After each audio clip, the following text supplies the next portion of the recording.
அனைவருக்கும் வணக்கம். நான் பார்த்து வியந்த ஒரு அப்பாவின் கதை. என் இதயத்தில் நீங்கா இடம் பிடித்தது. உங்களிடத்தில் பகிரலாம் நினைக்கிறேன். வாங்க சொல்றேன். நான் ஒரு நாள் என் நண்பரை சந்தித்தேன். அவர் என்னை விட வயதில் மூத்தவர். அவர் கையில் 1000 ரூபாய் வைத்துக்கொண்டு, என் மகனுக்கு ஒரு ஷூ வாங்கிக் கொண்டு, எனக்கும் ஒரு செருப்பு வாங்கிக் கொண்டு வரலாம் வா என்றார். நாங்கள் செருப்பு கடைக்கு சென்றோம். முதலில் மகனுக்கான ஷூவை தேர்வு செய்தார்.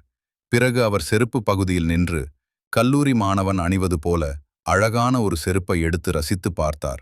அவர் கண்களில் ஒரு சிறிய ஆசை தெரிந்தது. அந்த நேரத்தில் அவரது மொபைல் அழைத்தது.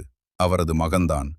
நான் செருப்பு கடையில் இருக்கிறேன், உடனே வா என்று கண்டிப்பான குரலில் சொன்னார். 10 நிமிடங்களில் மகன் வந்தான். இங்க வா, இந்த ஷூ எப்படி இருக்கு என்று கேட்டார். ரொம்ப அருமையா இருக்கு அப்பா என்று மகன் மகிழ்ச்சியுடன் சொன்னான். பிறகு அவர் கையில் வைத்திருந்த அந்த அழகான செருப்பை காட்டி, இதையும் போட்டு பார் என்றார். மகன் அதை அணிந்து பார்த்தான். அவன் முகத்தில் பெரிய புன்னகை. சூப்பரா இருக்கப்பா, ரொம்ப பிடிச்சிருக்கு என்றான்.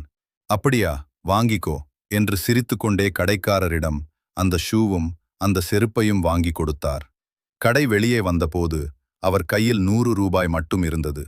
நான் கேட்டேன், அண்ணா, உங்களுக்கான செருப்பு? அவர் சிரித்துக்கொண்டே சொன்னார், நான் ஸ்லிப்பர் வாங்கிக்கிறேன், அடுத்த மாதம் நல்ல செருப்பு வாங்கிக்கலாம். அப்போதுதான் கவனித்தேன், அவர் அணிந்திருந்த பழைய செருப்பில் பின்னு குத்தி இருந்தது.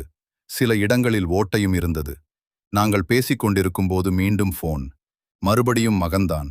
என்ன என்று மீண்டும் அதே கண்டிப்பான குரல். சிறிது நேரம் கேட்டு, சரி, வைக்கிறேன் என்றார். பிறகு என்னை பார்த்து, வா போகலாம் என்றார். நான் மெதுவாக கேட்டேன், அண்ணா, உங்களுக்கு செருப்பு வாங்கவில்லையா? அவர் சிரித்தார். என்னிடம் 100 ரூபாய்தான் இருக்கு. ஆனா குழந்தை ஆசைப்பட்டு கேட்டுட்டான். வீட்டுக்கு போகும்போது சிக்கன் ரைஸ் வாங்கிட்டு வர சொன்னான். அந்த நொடி நான் பேச முடியாமல் நின்றேன். தனக்கு நல்ல செருப்பு இல்லை, ஆனால் என் மகன் அந்த ஷூ போட்டா ராஜா மாதிரி இருப்பான் என்று நினைக்கும் மனசுதான் அப்பா. அந்த மகனுக்கு தெரியாது அப்பாவிடம் பணம் இல்லை என்று. யாருக்கும் தெரியாது அந்த கண்டிப்பான குரலுக்கு பின்னால் எவ்வளவு பேரன்பும் எவ்வளவு தியாகமும் இருக்கிறது என்று. ஒரு சில அப்பாக்களைத் தவிர பல அப்பாக்கள் தங்கள் பிள்ளைகளை இப்படித்தான் நேசிக்கிறார்கள். பிள்ளைகளுக்கு தெரியுமா அப்பாவின் அன்பும் தியாகமும்? எல்லா அப்பாக்களுக்கும் மிகப்பெரிய வணக்கம்.